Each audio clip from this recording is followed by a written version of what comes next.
3 years ago, I went skydiving in Dubai, right? And skydiving is a really interesting confront with fear, right? So I gotta stand up. I'm sorry, I gotta stand up. All right. So all your friends, what happens? You go out.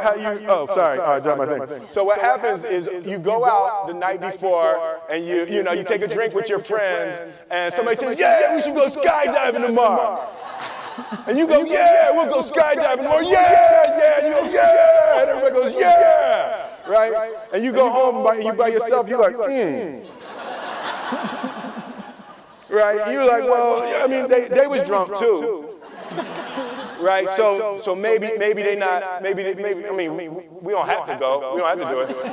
So then that night you're laying in your bed and you just keep, and you're terrified. You keep imagining over and over again jumping out of an airplane, and you can't figure out why you would do that, right? And you're laying there and you have the worst night's sleep of your life, but you still have the hope that your friends were drunk, right? So you wake up the next day and you go, down and you said where you were going to meet and everybody's there. You're like, oh, shit. All right, cool. Right? So you get in the van and you don't know that your friends had the same night that you had because they're pretending like they didn't. They're like, yeah, man, my uncle's a Navy SEAL and this is going to be great. I've been looking forward to this. And you're like, oh my God. And your stomach is terrible. You can't eat and everything, but you don't want to be the only punk who doesn't jump out of this airplane.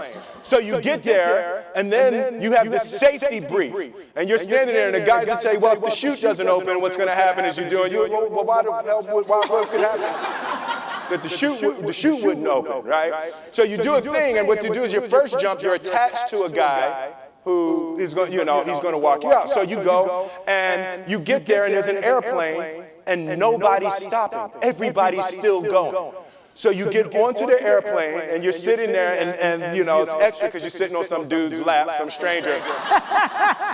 He's sitting on his lap, and it's like, you're trying to make small talk. Yeah, man. So you be jumping with people all the time, huh? Right? So, and then you just want to make sure, you got kids, right? You got people you need to see, right?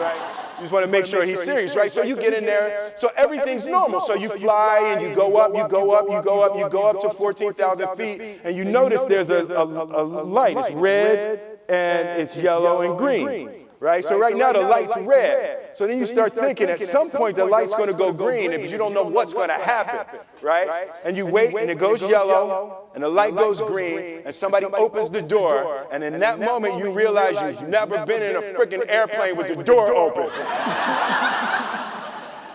Right? Terror. Oh, sorry, I'm spitting. Oh, sorry. No, terror, right? So you go, and then, if you were smart, you sat in the back, so you don't go first, right? And then people start going out of the airplane. And you go, and the guy walks you up to the end of the thing, and you're standing, and your toes are on the edge, and you're looking out down to death. And they say, on 3. And they say, 1, 2. And he pushes you on 2 because people grab on 3. Right? Right? And you go, and you fall out of the airplane. And in 1 second, you realize that it's the most blissful experience of your life. You're flying, right? It doesn't feel like falling, right? It's like you actually are kind of held a little bit by the wind, and then you start falling, and there's zero fear. You realize that the point of maximum danger is the point of minimum fear. It's bliss. It's bliss, and you're flying, right? And you're doing that, and then 20 seconds, 25 seconds, 40 seconds, and you have enough time to just kind of be like, oh, shit, that's that building that's not like that, man. Oh, you can see the ocean. Right? You start doing all of that, and the lesson for me was, why were you scared in your bed the night before? What do you need that fear for? Just don't go. Why are you scared in your bed 16 hours before you jump? Why are you scared in the car? Why could you not enjoy breakfast?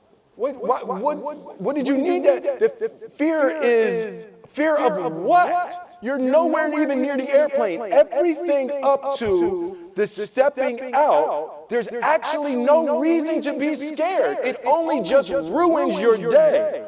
You don't have to jump. And then in that moment, all of a sudden, where you should be terrified is the most blissful experience of your life. And God placed the best things in life on the other side of terror.